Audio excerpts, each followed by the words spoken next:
అందరికీ మరణత. Praise the lord. ఈరోజు దేవుని వాక్యము, నేను యెహోవా యందు ఆనందించెదను.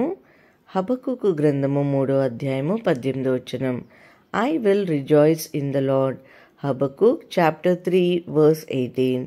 ఈ రోజుకు గాను దేవాతి దేవుడు, సర్వశక్తిమంతుడైన దేవుడు మనకు అనుగ్రహించిన వాక్య భాగంను బట్టి ధ్యానించుకుందాము.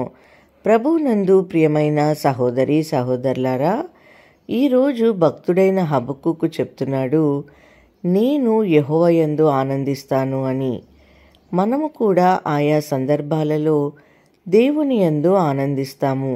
ఎప్పుడు అంటే, దేవుడు మనమనుకున్న కార్యము అనుకున్నట్లు చేసినప్పుడు, మనకు మంచి రాబడి వస్తున్నప్పుడు, మన పిల్లలు మంచిగా ఫలిస్తున్నప్పుడు, మనకు ఏ అనారోగ్యము లేకుండా సుఖ సంతోషాలతో జీవిస్తున్నప్పుడు మనమంతా కూడా దేవుని యందు బహుగా ఆనందిస్తాము. ఎంత గొప్ప దేవుడు, ఎంత అద్భుతమైన దేవుడు అని ఆయన గురించి కీర్తనలో ఆయనలో సంతోషిస్తాం కదండి. వాక్య భాగం సెలవిస్తుంది, ఆనందించుడి, ఎల్లప్పుడూ ప్రభునందు ఆనందించుడి అని. మరి మనము ఎల్లప్పుడూ నిజముగానే మనల్ని సృజించిన దేవుని యందు ఆనందించగలుగుతున్నామా? అవునండి. మనము ఈ లోకంలో జీవించిన అన్ని రోజులు మనము దేవుని యందు ఆనందించే వారముగా ఉండాలి. నిజమే, రోజులన్నీ ఒకేలా ఉండవు. కొన్నిసార్లు కష్టాలు వస్తాయి, కొన్నిసార్లు అనారోగ్య సమస్యలు వస్తాయి, కొన్నిసార్లు అప్పుల బాధలు, ఇబ్బందులు ఎదురవుతాయి. ఏదో ఒక రకమైన ఇబ్బందులు మనకు ఎదురవుతూ ఉంటాయి. అయినప్పుడు మనమంతా కూడా దేవుని యందు ఆనందించాలి. దేవుడు అద్భుతం చేసినప్పుడు మాత్రమే, ఆయన మన జీవితంలో కార్యం జరిగించినప్పుడు మాత్రమే కాదు, కానీ ఎప్పుడూ కూడా దేవునిలో మనము సంతోషంగా ఉండాలి. ప్రవక్త ఉన్నటువంటి హబక్కూకు అంటున్నాడు, నా ఎముకలు కుళ్ళిపోచున్నవి, నా కాళ్ళు వణుకుచున్నవి, అంజూరపు చెట్లు పుయ్యకుండినను, ద్రాక్ష తోటలో ఫలింపకపోయినను, వలివా చెట్లు కాపులేకయుండినను, చేరిలోని పైరు పంటకు రాకపోయినను, గొర్రెలు దొడ్డిలో లేకపోయినను, సాలలో పశువులు లేకపోయినను, నేను యెహోవా యందు ఆనందిస్తాను అని ఎంతో గొప్పగా చెప్తున్నారండి.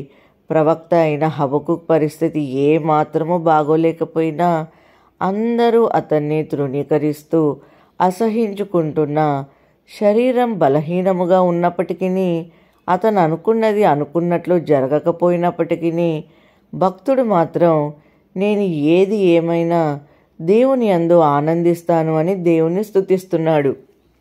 చాలా సందర్భంలో మనము మన జీవితంలో చిన్న చిన్న విషయాల్లో దేవుని నిందించే వారంగా ఉంటుంటాం. ఒక్కటి తక్కువైనా ఏదో కోల్పోయిన వారంగా దేవుని సన్నిధిలో దుఃఖిస్తుంటాం. అలా ఉండడం దేవునికి ఏ మాత్రము ఇష్టం లేదండి. మనము నిత్యము ఆయనలో ఆనందించే వారంగా ఉండాలి. కీర్తనకారుడు అంటున్నాడు, నా జీవితకాలం అంతయు నేను యెహోవాకు కీర్తనలు పాడేదను. నేను ఉన్నంత కాలము నా దేవుని కీర్తించెదను. ఆయనను గూర్చిన ధ్యానము ఆయనకు ఇంపుగా నుండునుగాక. నేను యెహోవా యందు సంతోషించెదను అని. మనము కష్టాల్లో ఉండినప్పటికీ, మనము బలహీనులుగా ఉండినప్పటికీ, మనము శోధనలో మునిగిపోయినప్పటికీ, మన మధ్య దేవుని యందు ఆనందించాలి, ఆయనను కీర్తించాలి. ఈ మాటలు వింటున్న ప్రియమైన సహోదరి సహోదరులారా, బహుశా ఈరోజు నీవు అనుకున్నది అనుకున్నట్లుగా జరగటం లేదేమో, జరగాల్సిన కార్యములు జరగాల్సిన విధముగా జరగటం లేదేమో, నీ జీవితం అసంతృప్తిగా నిరాశగా ఉన్నదేమో, బలహీనముగా ఉండిన వ్యక్తిగా నీవు ఉన్నావేమో, కుటుంబ స్థితిలో మార్పు లేక, శాంతి లేక, సరైన జాబ్ లేక, అనుకూలంగా లేక నీవు ఈరోజు ఉన్నావేమో. అయితే నీవు దేవుని యందు ఆనందించు. బహుశా మీరు అనుకోవచ్చు, ఇన్ని ప్రతికూలతలు నా జీవితంలో ఉన్నప్పుడు మీరేంటండి దేవునిలో ఆనందించు అంటున్నారు అని.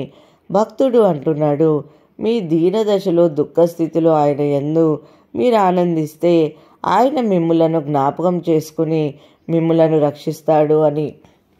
నీ యొక్క ప్రతి పరిస్థితిని మార్చివేస్తాడు అని ప్రవక్త అయిన హబక్కుకు కూడా చెప్తున్నాడు. ప్రభువగు యెహోవాయే నాకు బలము, ఆయన నా కాళ్ళను లేడి కాళ్ళ వలె చెయ్యును, ఉన్నత స్థలముల మీద ఆయన నన్ను నడవచేయును అని. నా స్థితి ఇప్పుడు ఎలా ఉన్నా, నాకిప్పుడు ఎన్ని బలహీనతలున్నా, నా హృదయంలో అశాంతి రాజ్యమేలుతున్నా, నేను భయముతో ఇప్పుడు జీవిస్తున్నా, నా దేవుడు వాటిని నా నుండి దూరపరుస్తాడు, నా కాళ్ళను బలపరుస్తాడు, ఫలించని ప్రతి వాటిని ఫలింపచేస్తాడు, సమృద్ధితో నా జీవితాన్ని నింపుతాడు, నన్ను ఉన్నత స్థలముల మీద నిలవబెడతాడు. అందుకే నేను ఎల్లప్పుడూ దేవుని యందు ఆనందిస్తాను అని భక్తుడు చెప్తున్నాడు అండి. మరి ఈరోజు నీ జీవితం ఎంత అసంతృప్తికరంగా ఉండినా, బలహీనతతో ఉండినా, దుర్భరంగా ఉండినా, వాటి వైపు చూచి నీకిచ్చిన సంతోషాన్ని కోల్పోవద్దు. రక్షించి కాపాడే దేవుడు నాకు తోడుగా ఉన్నాడు, ఎప్పటికైనా నా స్థితిని మార్చి గొప్పగా ఆయన దీవిస్తాడు అని గ్రహించి మనం ఏ స్థితిలోనైనా దేవునిలో సంతోషించే వారంగా ఉందామండి. దేవుడి మాటలను దీవించి మన హృదయంలో ఫలింపచేయునుగాక. ప్రార్థన. మహాపరిశుద్ధుడ ఘనమైన తండ్రి, ఈ ఉదయకాల సమయంలో ఇచ్చిన కొద్ది సమయం కొరకు స్తోత్రములు ప్రభువా. ఇచ్చిన గొప్ప వాక్యం కొరకు స్తోత్రములు తండ్రి. అవును ప్రభువా, మిమ్మల్ని ఎల్లప్పుడూ యేసయ్య సంతోషంలో, దుఃఖంలో యేసయ్య మేము మిమ్మల్ని స్తుతించే వారముగా ఉండటానికి సహాయం చేయండి. ఈ ప్రార్థనలో ఏకీభవిస్తున్న ప్రతి ఒక్కరిని దీవించుమని యేసు నామములో అడిగి వేడుకొంచున్నాము తండ్రి. ఆమేన్.